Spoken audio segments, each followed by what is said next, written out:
अस्सलाम वालेकुम।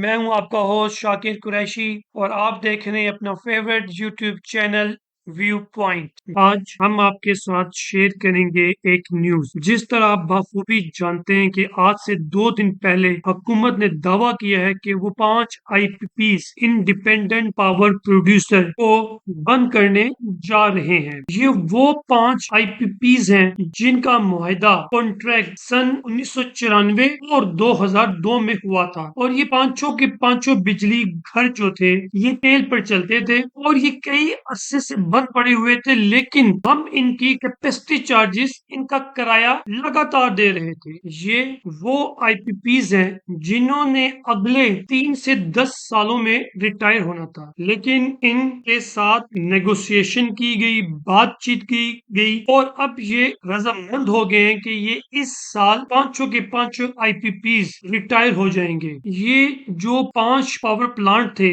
इनकी जो मजमुई पैदावार थी बिजली की, वो थी तकरीबन 2548 मेगावाट और इनके बंद होने के बाद हुकूमत को अगले 10 सालों में तकरीबन 325 अरब रुपए की बचत होगी, जो कि मैं समझता हूँ कि बहुत बड़ी बचत है। अगर हम बात करें कि पर यूनिट के ऊपर क्या फर्क पड़ेगा, तो पर यूनिट तकरीबन 65 पैसे की कमी आएगी। हम समझते हैं कि हुकूमत का ये बहुत अच्छा इनिशिएटिव है कि उन्होंने अब इन IPPs को, जिन्होंने अरबों खरबों का मुनाफा कमाया है, यकीन जानिए जब से ये लगे हुए हैं, शायद ही दुनिया में कोई ऐसा बिजनेस होगा जिस पे इतना मुनाफा मिले कारोबार के ऊपर। इनमें से कुछ पावर प्लांट तो ऐसे हैं कि जो उनकी लागत आई थी पावर प्लांट लगाने में, तो उसका ये 11 गुना ज्यादा मुनाफा कमा चुके हैं। पाकिस्तान में सबसे पहला और बड़ा प्राइवेट पावर प्लांट हपको था, जो कि बलूचिस्तान के इलाके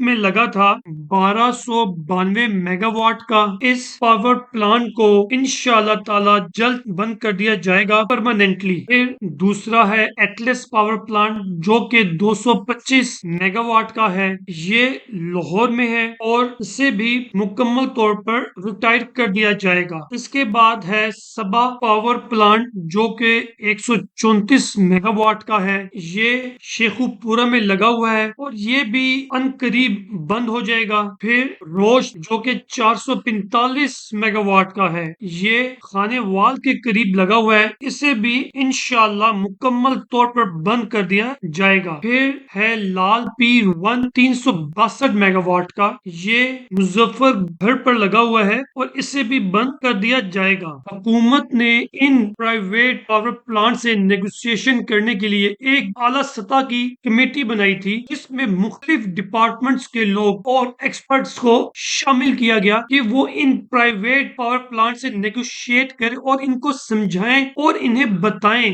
कि ये कितना मुनाफा कमा चुके हैं अब तक और किस तरह इन लोगों ने लीगल तरीके यूज किए ज्यादा से ज्यादा मुनाफा कमाने के लिए। तो तब जाके ये IPPs समझे कि अब इनकी जो पकड़ है वो हो चुकी है। फिर इन लोगों ने टेबल टॉक की और गवर्नमेंट से नेगोशिएशन के बाद ये लोग आमादा हुए अपने प्राइवेट पावर प्लांट्स को बंद करने पर। मैं समझता हूँ कि हुकूमत और इसकी जो आला सतह की नेगोशिएशन टीम है, यकीन जानिए कि ये मुस्तहिक है अप्रिसिएशन के लिए और इनकी आला कारकर्दगी के ऊपर हम इन्हें सलूट पेश करते हैं। अब हुकूमत ये करने जा रही है कि जो बाकी IPPs रह गए हैं उनके साथ भी अब नेगोशिएशन स्टार्ट हो चुकी है। कुछ प्राइवेट पावर प्लांट्स की डेट पेमेंट भी करनी है, उसमें उनकी जो डेट सर्विसेज है उसकी रीप्रोफाइलिंग की जा रही है कि ये पेमेंट उनको अगले 10 से 15 सालों में इंस्टॉलमेंट पर की जाएगी।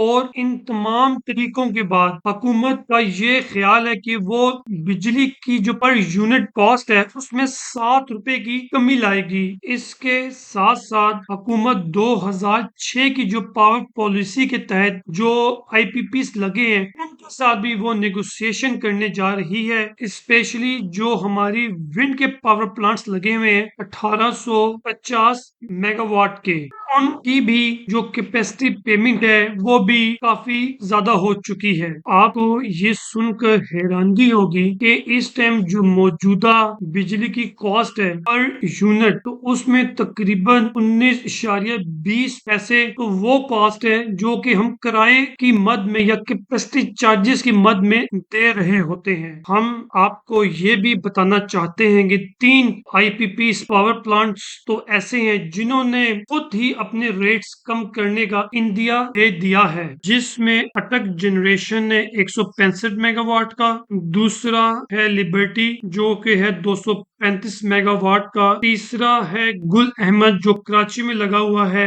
वो 135 मेगावाट का है। इस वक्त पाकिस्तान में 160 आईपीपीस इंडिपेंडेंट पावर प्रोड्यूसर हैं और बदकिस्मती से हुकूमत ने इन आईपीपीस के साथ गारंटीड मुनाफा और किराया तय किया हुआ है और इस साल हमने इन्हें 2140 अरब पे किराया अदा करना है। आपको ये सुनकर हैरानगी होगी और ताज्जुब भी होगा कि इसमें से जो 70% की जो अमाउंट है वो तो सिर्फ और सिर्फ इनको किरायों की मदद में इन आईपीपीस को मिल जाती है। बाकी जो 30% की जो रकम है वो एक्चुअल में वो रकम है जिससे बिजली प्रोड्यूस की जाती है, बनाई जाती है।